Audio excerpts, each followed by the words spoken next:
So hey guys, welcome back to kill blue season 1 के episode 1, 2 और 3 की full explanation के अंदर। हाँ देखो, मैंने इसे स्टार्टिंग से कवर नहीं किया था क्योंकि मुझे ऐसा लग रहा था कि ये एनिमे अच्छी नहीं होगी। बट वेल, अभी इसके 3 एपिसोड्स आने के बाद मुझे ऐसा फील हो रहा है कि मुझे इसे जरूर कवर करना चाहिए। तो अगर तुम्हें ये पसंद आए तो भाई लाइक और सब्सक्राइब कर देना और कॉमेंट करके जरूर बताना कि मुझे इसे कंटिन्यू करना चाहिए या नहीं। तो आ जाओ, शुरू करते हैं बिना किसी देरी के। एपिसोड की स्टार्टिंग में हम देखते हैं अपने मेन कैरेक्टर को, और ये यहाँ एक मशहूर हिटमैन होता है जिसका नाम ओगामी होता है। और ये यहाँ अपने टारगेट के ठिकाने पे पहुंच चुका होता है। उसे यहाँ बताया गया होता है कि वहां पे सिर्फ 2 गार्ड्स होंगे जिन्हें ओगामी को ठिकाने लगाना होता है। बट जब ओगामी वहां पहुंचता है तो वो थोड़ा शॉक्ड रह जाता है क्योंकि वहां 2 नहीं बल्कि बहुत सारे लोग बैठे हुए होते हैं। बट अपना बंदा वहां सीधा अंदर जाता है और वहां एक सिगार निकाल के अपने मुंह में डाल के पीना शुरू कर देता है। तभी वहां बैठे लोगों में से एक उठता है और बोलता है, अबे तू कौन है बे? और इतना बोलते ही जो अपना बंदा है, मतलब ओगामी, वो लिटरली अपनी पिस्टल निकाल के उसके सर से एक गोली को आर पार कर देता है।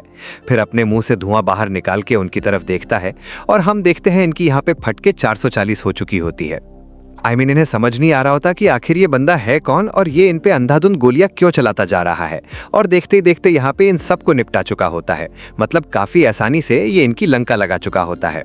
तभी हम देखते हैं इनमें से एक बंदा जो होता है ना, वो इसे पहचान लेता है। बोलता है, 1 मिनट, ये तो वही है ना, मतलब सबसे मशहूर हिटमैन ओगामी। मुझे यहाँ अपनी जान बचानी होगी। और वो वहाँ भागना शुरू कर देता है और जितना हो सकता था वहाँ पे कीमती सामान उठाता है और वहाँ से भागना शुरू कर देता है। बट जो ओगामी होता है लिटरली उसका पीछा करता है और भाई बस 1 सेकंड के अंदर इसकी लंका लगा देता है। मतलब काफ़ी आसानी से इसे मौत की नींद सुला देता है। और तभी यहाँ एंट्री होती है उसके दूसरे दोस्त की, मतलब ओगामी की पार्टनर की। और इसका नाम हमें यहाँ कोटासू बताया जाता है। और ओगामी उसके ऊपर थोड़ा गुस्सा होता है, बोलता है, तू पागल वागल है क्या? मतलब तूने यहाँ कहा था कि सिर्फ 2 गार्ड्स होंगे और यहाँ जबकि कम से कम 25 लोग थे। और जो अपना कोटासू होता है वो ऑलरेडी शॉक में होता है कि भाई इस बंदे ने यहाँ 25 लोगों को अकेले कैसे निपटा दिया। सच में ये सुन के ही बहुत बड़ी बात लग रही है। बट जो भी हो, यहाँ पे कोटासू के हाथ में एक सूटकेस होता है जो वही आदमी लेके भाग रहा होता है जिसे अभी अभी अपने ओगामी ने मारा होता है। कोटासू उसे खोलने का ट्राई करता है और इसके अंदर एक अजीब सा मधुमक्खी के छत्ते जैसा कुछ होता है। ओगामी उसे काफी ध्यान से देखता है बट इसे कुछ समझ नहीं आ रहा होता। सीन शिफ्ट होता है और हम देखते हैं ओगामी को जो वापस अपने घर आ चुका होता है।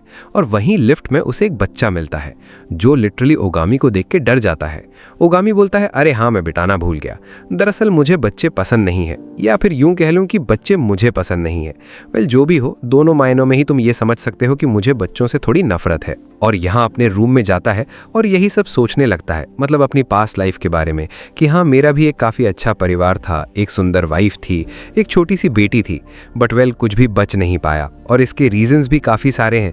मतलब मेरे और मेरी वाइफ के थॉट्स बिल्कुल नहीं मिलते थे, तो हमारे साथ रहने का कोई मतलब ही नहीं था।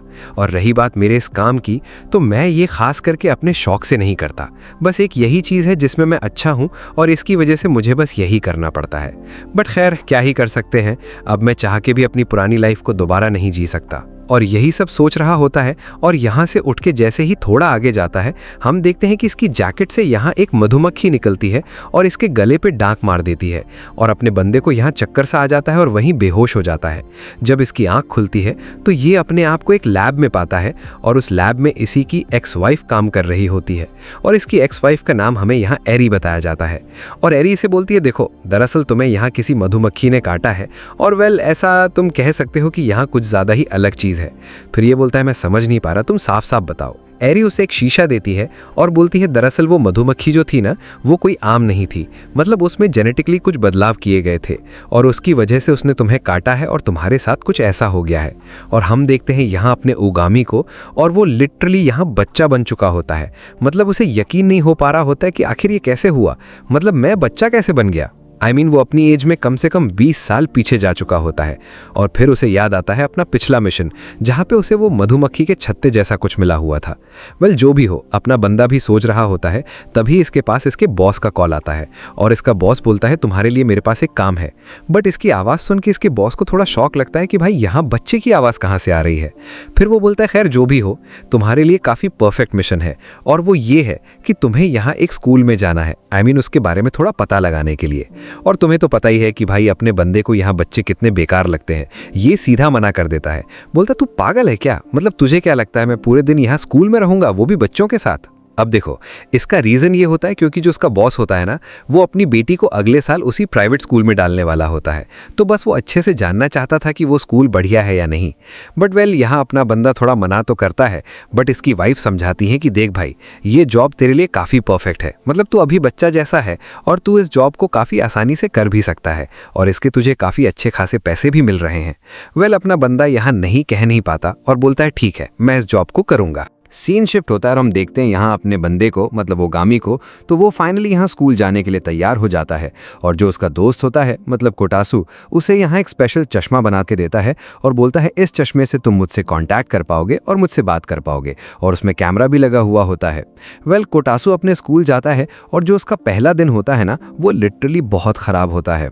आई मीन वो यहाँ अपना इंट्रो इतने बेकार तरीके से देता है कि वो अगले दिन आकर पूरा यही बात कर रहा होता है कि मतलब जो मेरा स्कूल था वो कुछ अच्छा नहीं था वगैरह वगैरह। और यहाँ हमें अगले दिन का सीन दिखाया जाता है और हम देखते हैं अपने बंदे को, मतलब ओगामी को, और वापस स्कूल के अंदर होता है और वहाँ पे इसे दो लड़कियाँ थोड़ा हेट कर रही होती हैं, मतलब पहले दिन से ही हेट कर रही होती हैं, बट फिर भी वो उन्हें इग्नोर करता रहता है। बट वेल, यहाँ हम आगे देखते हैं ओगामी को और वो पढ़ रहा होता है और वहाँ पे उसे जानने को मिलता है नेगेटिव नंबर्स के बारे में, और इसे ये थोड़ा ज़्यादा ही इंटरेस्टिंग सा लगता है। ये बोलता है यार सच में, मतलब मैं कितनी सारी चीज़ें जानता ही नहीं था और ये कितनी अच्छी चीज़ है ना कि जिन्हें मैं जानने से पहले नहीं जानता था, अब मुझे जानने का मौका मिला है। और यहाँ काफ़ी खुश नज़र आने लगता है और धीरे धीरे करते ना इसे यहाँ पढ़ाई में काफ़ी इंटरेस्ट भी आने लगता है। और इसकी इस चेंज को देख के जो अपना कोटासू होता है वो भी शॉक्ड होता है कि भाई ऐसा क्या हो गया इसके साथ जो इतना मन लगा के पढ़ने लगा है। वेल, यहाँ सीन शिफ्ट होता है और हमें दिखाया जाता है अगले दिन स्कूल का सीन, और वहाँ पे एक अजीब सा पैंडा मैन आया हुआ होता है और वो लिटरली यहाँ सबको मारे जा रहा होता है। और वो जैसे ही दो लड़कियों को मारने वाला होता है तभी अपना बंदा वहाँ एंट्री लेता है और वहाँ एक अजीब से बॉम्ब वगैरह को फोड़ के उसे निपटा देता है, मतलब पूरी तरीके से अंधेरा करके। और यहाँ लड़कियों को समझ नहीं आता कि आखिर उनकी मदद की तो की किसने। बट वेल, वहाँ पे अपना बंदा खड़ा होता है, मतलब ओगामी, तो इन्हें इतना तो बिलीव होता है कि हो ना हो इसी ने ये काम किया है। ओगामी बोलता हाँ मैंने ऐसा कुछ नहीं किया, तुम्हें शायद गलत लग रहा है। और भाई मैं तुम्हें बता दूं कि दरअसल जो ओगामी की पूरी क्लास है ना, वो थोड़ा ओगामी से अलग रहती है, क्योंकि जो ओगामी है वो थोड़ा शांत टाइप का बंदा है और उनके अकॉर्डिंग ये इन्हें थोड़ा क्रीपी लगता है। सीन शिफ्ट होता और हम देखते हैं क्लास का सीन, और यहाँ ये लोग एक ग्रुप बना रहे होते हैं, मतलब क्लास के चैटिंग वैटिंग का। और ये लोग यहाँ बोलते हैं तो क्या हम तुम्हें यहाँ ऐड ऑन कर सकते हैं। और बेसिकली ये दोनों लड़कियाँ जो पहले अपने बंदे को हेट करती थी, अब कहीं ना कहीं उसे पसंद करने लगी हैं और उसे थैंक्स भी बोलती हैं उसकी जान बचाने के लिए। और वही इनसे पूछती हैं कि क्या हम तुम्हें अपने ग्रुप में ऐड कर लें। अपना बंदा मना नहीं करता, बोलता है ठीक है तुम कर सकते हो। सीन शिफ्ट होता है और हम देखते हैं यहाँ अपने बंदे को जो बैठ के पढ़ाई कर रहा होता है। तभी उसके फ़ोन पे कॉल आता है और वो कॉल किसी और का नहीं बल्कि उसकी वाइफ एरी का होता है। और वो उसे बोलती है देखो तुम्हारे स्कूल में एक लड़की है जिसका नाम यहाँ नोरेन है और वो मत्सुआ फार्मास्यूटिकल्स नाम की कंपनी के ओनर की बेटी है। और वो ये सब इसलिए बताती है क्योंकि जो मधुमक्खी ने यहाँ अपने बंदे को, मतलब ओगामी को काटा होता है, वो यहाँ दरअसल आर्टिफिशियली तरीके से बनाई गई होती है और उसे बनाने का काम इसी कंपनी ने किया होता है। तो उसके कहने का मतलब ये होता है कि दरअसल अगर तुम यहाँ नोरेन से दोस्ती बढ़ाओगे ना, तो तुम्हें जानने में पता चलेगा कि आखिर तुम्हारे साथ ऐसा क्यों हुआ और किसने करवाया और आखिर तुम सही कैसे हो सकते हो। तो ये बोलता है ठीक है मैं ट्राई करूंगा कि मैं कैसे यहाँ नोरेन से दोस्ती बैठा सकता हूँ। अपना बंदा काफ़ी देर तक ट्राई करता है और सडनली वो यहाँ नोरेन से बात करने जाता है, बट नोरेन भाई लिटरली उसे यहाँ मना कर देती है। ये बोलता है हो गई बेइज्जती मेरी। और इधर कोटासू इसकी मजाक उड़ाता है कि भाई क्या कर रहा है तू, उसने सीधा तेरे को मना कर दिया तेरे मुंह पे। वेल, फिर हम देखते हैं इधर इन दोनों लड़कियों को, रिका और तोमोमी को, और वो अपने बंदे को बताती हैं कि देख भाई जिससे तू बात करने गया था ना, वो यहाँ अपनी पूरी क्लास में किसी से बात नहीं करती, मतलब वो यहाँ अपने कोल्ड बिहेवियर के लिए जानी जाती है। तो तुझे क्या लगा था वो इतनी आसानी से बात कर लेगी। खैर जो भी हो, तुझे उससे थोड़ा अच्छे से बात करनी होगी। ये बोलता है हाँ मुझे इतना समझ आ गया है। सीन शिफ्ट होता है और हम देखते हैं अपने बंदे को जो यहाँ अपने घर वापस जा रहा होता है। तभी उसे भूख लगती है तो यहाँ रामेन खाने के लिए चला जाता है और ये जैसे ही रामेन शॉप में जाता है इसकी नज़र पड़ती है वही अपनी नोरेन पे और ये इसे देख के शॉक्ड हो जाता है कि भाई यहाँ चल क्या रहा है और तू इस शॉप के अंदर क्या कर रही है। बट ये उससे कुछ पूछता नहीं, चुपचाप अपना बंदा यहाँ खाना वगैरह खाता है। और इसके खाते ही जो अपनी नोरेन होती है वो उसे बोलती है तुम ज़रा यहाँ दुकान के पीछे आओ। और वो उसे दुकान के पीछे बुलाती है और उससे रिक्वेस्ट करती है कि देख, मतलब ना, स्कूल में किसी को मत बताना कि मैं यहाँ ये सब काम करती हूँ। मैं नहीं चाहती कोई ये जाने। और हाँ, अभी तुमने मेरे से बात की तो कि स्कूल में मेरे से बात भी मत करना। ये बोलता है ठीक है, मतलब रिलैक्स हो जाओ, मैं किसी को कुछ नहीं बताने वाला। सीन शिफ्ट होता है और हम देखते हैं यहाँ लोग एक ही साथ अब घर जाने लगते हैं, मतलब रास्ते में, और ये लोग बात वगैरह भी कर रहे होते हैं। और अपना बंदा बोलता है एक बात बताओ, तुम अगर इतने बड़े कंपनी के मालिक की बेटी हो तो फिर तुम्हें ये सब क्यों करना पड़ रहा है? वो बोलती है दरअसल ये मेरे चचा की शॉप है और मेरे जो अंकल है ना वो यहाँ सबसे अलग हैं। मतलब मेरी फैमिली ना मेरे ऊपर वही पुराने रिवाज थोपती है, मतलब ऐसा करो, ऐसा मत करो, ये करो, वो करो। मुझे अपने अंकल की तरह बनना है। मुझे एक ऐसी रामन शॉप खोलनी है जिसे खा के लोगों को काफ़ी अच्छा लगे। ये बोलता है ओ, तुम्हारी सोच सबसे अलग है। वो बोलती है हाँ बिल्कुल। और ये लोग ऐसी बात करते हुए आगे बढ़ रहे होते हैं और सडनली यहाँ पे लोग अपने अपने घर के पास आ जाते हैं। तो जो अपना बंदा होता है वो बोलता है ठीक है, मैं अब जा रहा हूँ। और ये लोग जैसे ही अलग अलग होते हैं ना, एक गाड़ी पीछे से आती है और नोरेन को किडनैप कर लेती है। अपना बंदा उसका पीछा करना शुरू कर देता है। कोतासू बोलता है कि वो जो गाड़ी है ना उसने यहाँ पे फेक नंबर प्लेट लगा रखा है, तो उसे ट्रैक कर पाना थोड़ा इम्पॉसिबल है। ये बोलता है चाहे जो भी हो जाए हमें उसे ट्रैक करना होगा, क्योंकि नोरेन को यहाँ उन लोगों ने सिर्फ एक ही वजह से किडनैप किया होगा, और ऑफकोर्स वो वजह होगी वही दवाई जिसके बारे में हमें भी पता लगाना है। कोतासू बोलता है ठीक है, बट हम करें तो करें क्या? ओगामी बोलता है तुम्हें कुछ नहीं करना, अब जो करना होगा मैं ही करूंगा। और भाई अपना बंदा लिटरली यहाँ टावर पे चढ़ जाता है और वहाँ से पता लगाता है कि आखिर वो गाड़ी अभी है तो है कहाँ। और सडनली उसे वो गाड़ी दिख जाती है और वो वहाँ से निशाना लगा देता है उस गाड़ी के ऊपर, ताकि वो उस पर एक डेंट छोड़ सके, ताकि उसे फॉलो करने में कोई दिक्कत ना हो। और वो बिल्कुल वैसा ही करता है, उस गाड़ी पे एक डेंट छोड़ देता है। और थोड़ी देर बाद का हम सीन देखते हैं जहाँ पे जो अपनी नोरेन है वो यहाँ एक कमरे के अंदर होती है, मतलब एक अजीब से घर के अंदर, और वहाँ पे 3-4 लोग होते हैं। और जो वो 3-4 लोग होते हैं ना वो लिटरली उसे काफ़ी क्रीपी तरीके से देख रहे होते हैं। और एक बंदा उसे किस करने वाला होता है, तभी उनका बॉस वहाँ आता है और उसे एक लात मार के दूर भेजता है। और वहाँ पे वो अपनी नोरेन से माफ़ी मांगता है, मतलब अपने आदमी के किए हुए काम को लेकर। और वो बोलता है तुम चिंता मत करो, तुम अगर मुझे सच बता दोगे ना तो मैं इसे तुरंत मार दूंगा। और वो बोलता है अब बताओ, जो मैं तुमसे पूछ रहा हूं मुझे सच सच बताना। तुम्हारे फादर की कंपनी जो टॉप सीक्रेट दवाई बना रही है, तुम मुझे उसके बारे में बता दो। वो बोलती है क्या, कौन सी दवाई? मुझे इसके बारे में कोई आइडिया नहीं है। ये बोलता है बस करो नौटंकी, मैं जितना पूछ रहा हूं बस तुम उतना बता दो। बट यहाँ पे ये बता नहीं रही होती है तो इसे फोर्स करता है, बट भाई इसे पता ही नहीं होता है। तो यहाँ कसम भी खाती है कि देखो मुझे नहीं पता है तो मैं तुम्हें कैसे बताऊं। बट बार बार इसके फोर्स करने पे भी ना अपनी बंदी रोने लग जाती है।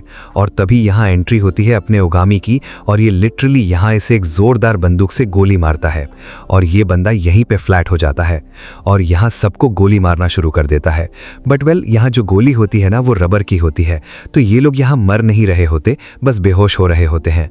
और जो ओगामी होता है उसने अपना बैग यहाँ नोरेन के मुंह में डाल दिया होता है, मतलब उसके सर के अंदर, ताकि वो उसे देख ना पाए। और यहाँ सबको निपटा चुका होता है और लिटरली नोरेन को उसके घर तक छोड़ चुका होता है। और यहाँ नोरेन को समझ नहीं आता कि आखिर ये सब हुआ तो हुआ कैसे, मतलब वो बंदा कौन था जिसने मेरी जान बचाई, और क्या ये एक सपना था? बट फिर वो रियलाइज़ करती है कि नहीं, ये कोई सपना नहीं था, दरअसल ये हकीकत में हुआ है। और उसके हाथ में यहाँ चोट भी लगी होती है और वो बोलती है कहीं ना कहीं मुझे ऐसा क्यों लग रहा है कि वो कोई और नहीं बल्कि ओगामी ही था। वेल, जो भी हो, यहाँ सीन शिफ्ट होता है और हम देखते हैं यहाँ ओगामी को, जो अपनी क्लास के अंदर होता है और बेसिकली वो यहाँ मैथ्स पढ़ रहा होता है। बट भाई उसे यहाँ अभी कुछ भी समझ नहीं आ रहा होता, मतलब क्लास में जो भी पढ़ाई हो रही होती है ना सब उसके सर के ऊपर से जा रहा होता है।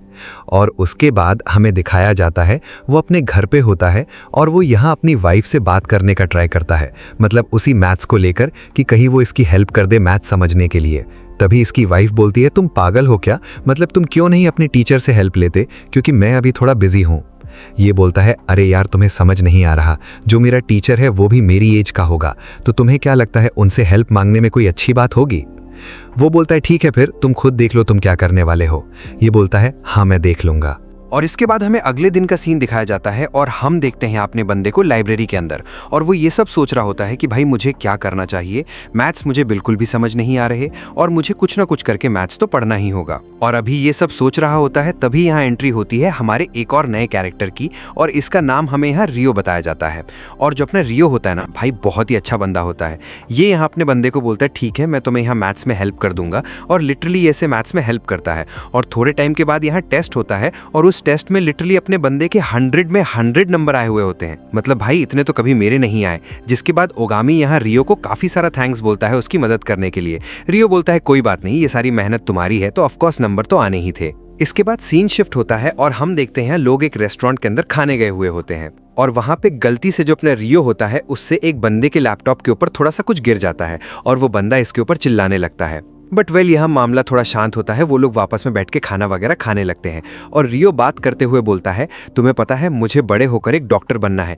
दरअसल इसके पीछे काफ़ी इंटरेस्टिंग सी कहानी है, या फिर तुम ऐसा बोल लो कि मेरी पास्ट लाइफ है। जब मैं छोटा था तभी मेरे माँ बाप की डेथ हो गई और मेरी दादी ने तब से मुझे संभाला है, और अब मेरी दादी भी काफ़ी बूढ़ी हो चुकी है। तो बस मैं चाहता हूँ कि मैं ऐसे लोगों के साथ काफ़ी ज़्यादा टाइम स्पेंड कर सकूँ और उन्हें काफ़ी अच्छा केयर कर सकूँ, और इसीलिए बस मैं यहाँ डॉक्टर बनना चाहता हूँ। और इनकी बातों को सुन के वो बंदा होता है जिसके लैपटॉप के ऊपर इनसे कुछ गिरा होता है, वो वापस से खड़ा होता है और बोलता है देखो तो सही ये बच्चे क्या क्या बकलोली कर रहे हैं, मतलब हद है यार, तुम लोग भी सपने दिन में ही देखा करते हो क्या।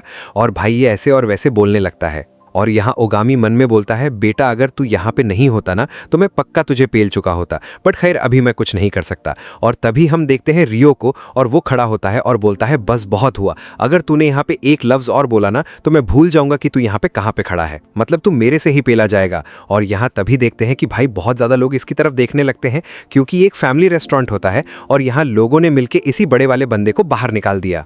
सीन शिफ्ट होता है और हम देखते हैं अपने ओगामी को, और वो यहाँ अपने घर पे होता है और लिटरली उसने यहाँ अपना पूरा सामान बिखेरा रखा होता है।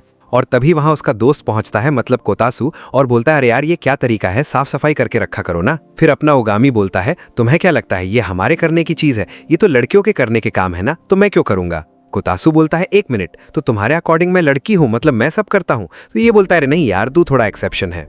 वेल जो भी हो, सीन शिफ्ट होता है और हम देखते हैं अपने बंदे को, और वो यहाँ अपने स्कूल के अंदर होता है, और वहाँ पे सभी लड़के अपना अपना क्लब चूज कर रहे होते हैं। और अपना बंदा बोलता है अरे अब ये क्या बवासीर, मतलब मुझे भी यहाँ क्लब चूज करना होगा। और इसके बाद वो अपनी क्लास में पहुँचता है और वहाँ पे देखता है अपने दोस्त को, मतलब रियो को, और वहाँ बैठा हुआ होता है एक पोस्टर सा कुछ लेके, और उसके अंदर सारे क्लब्स के नाम लिखे हुए होते हैं, और उसमें क्लब होता है हाउस होल्ड करके। और अपना रियो बोलता है तुम एक काम करो, तुम हाउस होल्ड क्लब को ज्वाइन कर लो, यहाँ पे तुम्हें सब कुछ सीखने को मिल जाएगा कि घर के काम कैसे करते हैं और कैसे नहीं। ये बोलता है अरे यार तुम्हें क्या लगता है ये सब लड़कों के करने का काम है क्या, ये सारे काम लड़कियों के करने के हैं। और तभी यहाँ एंट्री होती है अपने एक नए कैरेक्टर की, और इसका नाम हमें यहाँ चिसातो बताया जाता है, और ये यहाँ रियो की बहन होती है। और वो बोलती है ओ तो तुमने क्या कहा अभी, अब देखो तुम्हें तो मेरा क्लब ज्वाइन करना ही होगा, वरना मैं तुम्हें कभी अपने भाई से बात नहीं करने दूंगी। और ये लिटरली उसे टांग के अपने क्लब में ले जाती है और इससे खाना वगैरह बनवाती है।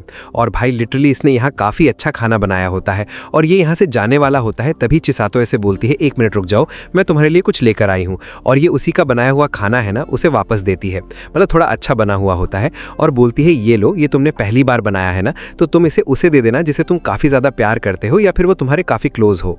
अपना बंदा उस खाने को ले जाता है और अपनी वाइफ और अपनी बेटी के लिए भेज देता है, और वो लोग उसे खाते हैं। और इसी के साथ किल ब्लू के पहले 3 एपिसोड्स की एक्सप्लेनेशन यहाँ कंप्लीट होती है। तो तुम कमेंट करके बताना कैसा लगा ये एपिसोड, एक्सप्लेनेशन कैसी लगी, और हाँ अच्छी लगी हो तो लाइक और सब्सक्राइब जरूर करना। चलो फिर मिलते हैं एक और नई वीडियो में एक और नई एक्सप्लेनेशन के साथ, तब तक के लिए टेक केयर, गुड बाय।